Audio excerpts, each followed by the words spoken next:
How's it going? My name's Earl Duffy, I'm Kirk Carlson. and we did Venmo, the company Venmo, for our final for 2010.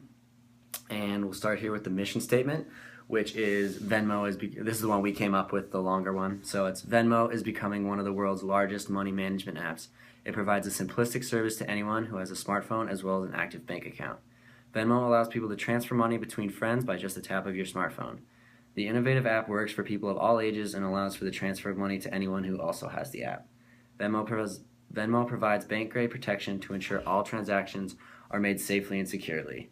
Money transferred can be cashed out directly into any bank account overnight, making Venmo the easiest money management solution on the market. So we'll be talking about our week's plans that we've been doing for kind of marketing this app. Sorry, one. I think this is kind of like Google Hangouts, so we can just talk about it. All right, so I'm going to talk about our vision statement as well as our elevator pitch real quick.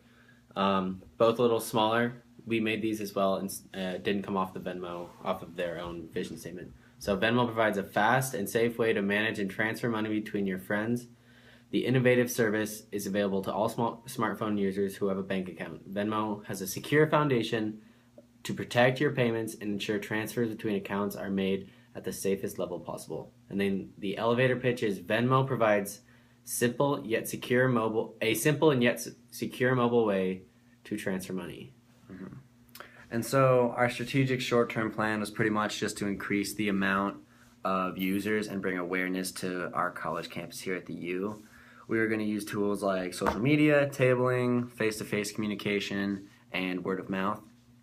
And you want to go through the keywords? Yeah, so three of the keywords that we came up with, or phrases that we came up with to kind of gather together our company was money management, which obviously is what the app is based on, getting money to your friends and kind of delegating where it goes. And then the mobile interface, make sure it's easy to send money. If it's a confusing process, you don't want people that's immediately going to deter people away. And then a social media money platform, which social media is already a big driver in today's society and helps really bring in what the major target market is, which is the millennial generation and ages like 20 to 30. Mm-hmm. And our target goal was 5 new app downloads weekly and a 15% of increased transactions within the application, which is kind of hard to measure, but we think we did a pretty good job at it. So Kirk's going to go through our week 1 actions that we did here. Yeah, so our first week, our actions were to gain new users and get entrance into the assignment and really start just working in the assignment. The first week we worked on the 10, 50, and 100 word message. We videoed it and submitted it. We liked both the Venmo page on Facebook and tried to invite others to create publicity that way, and then do so in other platforms such as Instagram or Twitter, whatever else they use to really blow up their media. And then we also did a more formal approach by tabling at the union, and lastly we all worked together to watch a portion of the in-class videos. And the summaries of this week, like I said, between the three of us, we got 2 new users. We also attempted to go door to door in student neighborhoods, such as just below the U in the Douglas Street, and go work in more heavily populated areas. Mm-hmm. So our week 2 actions were rely on the past users as human capital to market app to people within their circle. So kind of just discuss, the first days we were discussing pay with our family and friends, kind of just, letting them know that this is an easier way to transfer money instead of remembering, oh, I owe you $10, you owe me 20. So we did the video and we post our discussion about that for the assignments. We reached out to neighbors. I live in an apartment building. I have a couple people down the hall that I talked to them about it. We messaged and called friends with the actual app and used it with our friends just to show the simplicity of it.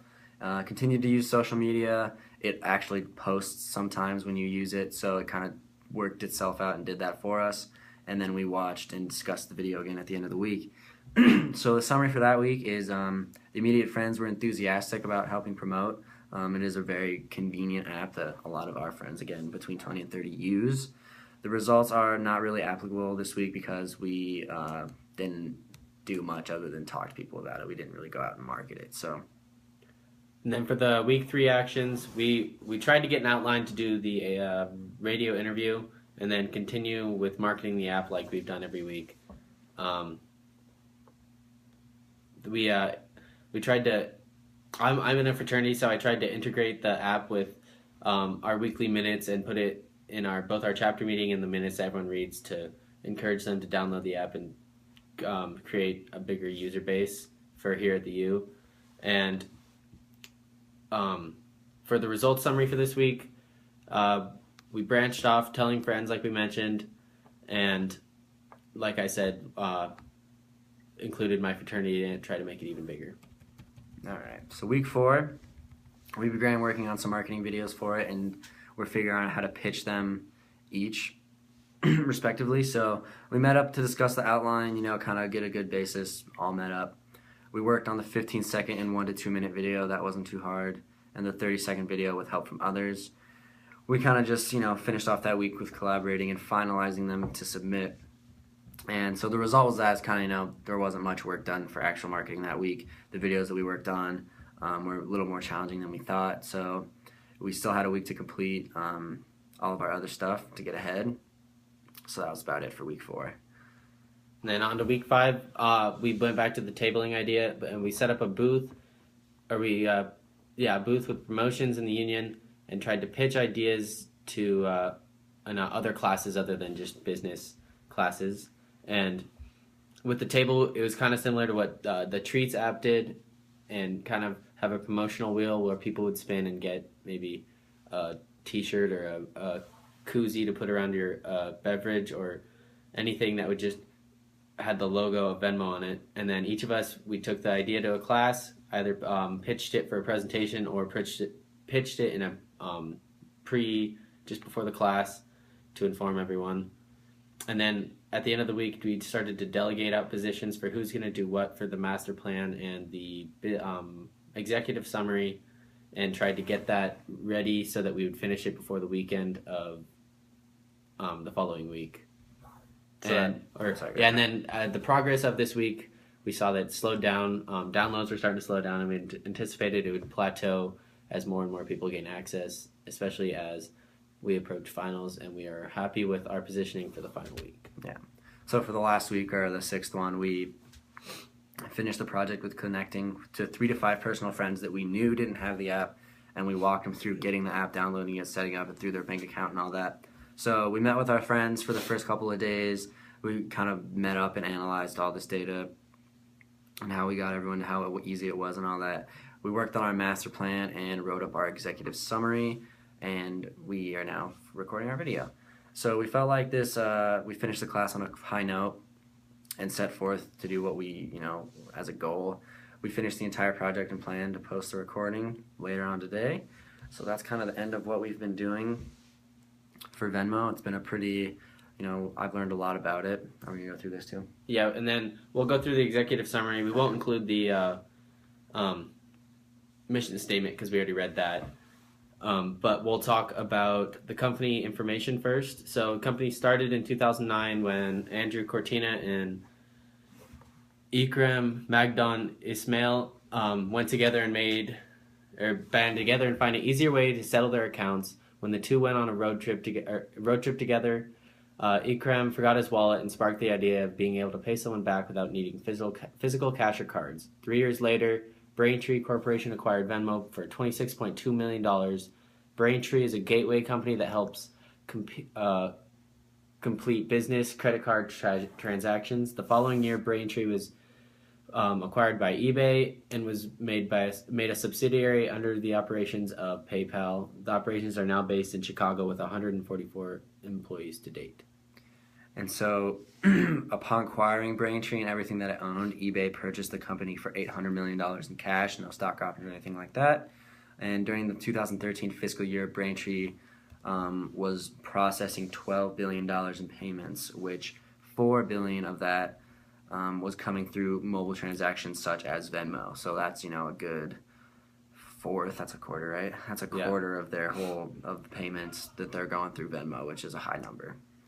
Right, and then Venmo is just has one service for its customers, an online platform to transfer money and request money through anyone who has the app. All transactions that come out of the bank accounts or debit cards are free of charge. However, sending money through credit cards and non-major debit cards require a 3% processing fee, and cashing out your balance and receiving money is always 100% free. And then some of the major startups that both of the or all the entrepreneurship classes I've talked about use it are Airbnb, Fab, Living Social, Uber, Twilio, GitHub, and several others. Yeah, another big one that I remember reading about was OpenTable, so that's a fairly large startup as well. So in terms of financing, when they started out back in I think 2009, they received $1.2 million from private investors and investment firms, and then Braintree, who bought Venmo, so they've gained $69 million in funding for their what was that, 2009 and 2010. And then for the future plans, they've tried to allow people to send money to anyone, even though people that aren't your friends. And this project is called the Nearby Payments, making it easier to send money by just swiping your finger instead of less going through the app. And then majority of the users are in their 20s, like we said, in the millennial generation. And ideas that we thought of were kind of promotions that they could include, like more frequent spending, more frequent sending of money, and maybe larger payments that you make. Maybe you get a portion off, or you get cash back or something like that. Or if they ever start using a business interface, maybe discounts for using Venmo instead of paying with cash or a card. So it's kind of right now it's more of a casual between two people payment, but there's obviously, as you've seen with Square, it just becomes a lot larger of a business operation once more and more people can figure out the licensing and getting it figured out. So Venmo, I think, is on its way to being a pretty big company here, and they've already been bought out once, so who knows further down the road what could happen. Yep.